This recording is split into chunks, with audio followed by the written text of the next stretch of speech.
Buxoro yoki Venetsiya, cho'lda qurilgan shahar yoki suvda qurilgan shahar, qaysi biri buyukroq?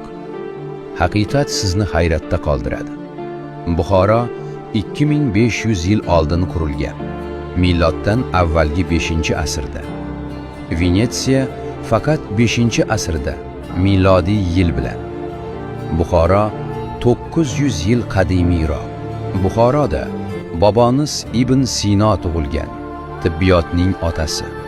Uning qonun kitobi 650 yil davomida Yevropa universitetlarida darslik bo'lgan va hozirgacha tibbiyotda qo'llanilib kelinmoqda.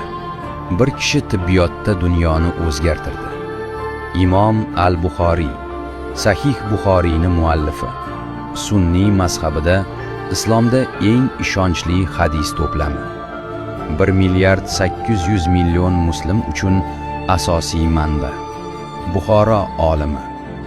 Venetsiya, Titian, Vivaldi, Tintoretto, ajoyib san'atkorlar, chiroyli rasmlar, go'zal musiqa. Lekin bular olimlar emas, san'atkorlar, ilm emas, san'at.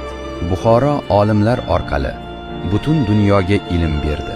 Tibbiyot, falsafa, matematika. Venetsiya san'at orqali Yevropaga go'zallik berdi. Ilm yoki san'at, qaysi biri muhimroq?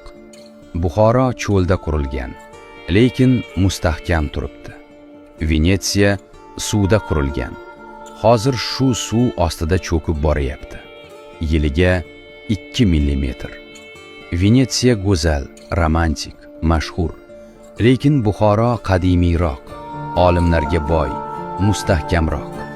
2500 yil tarix ega, dunyo uchun ilm. Buxoroi sharif aniq g'olib.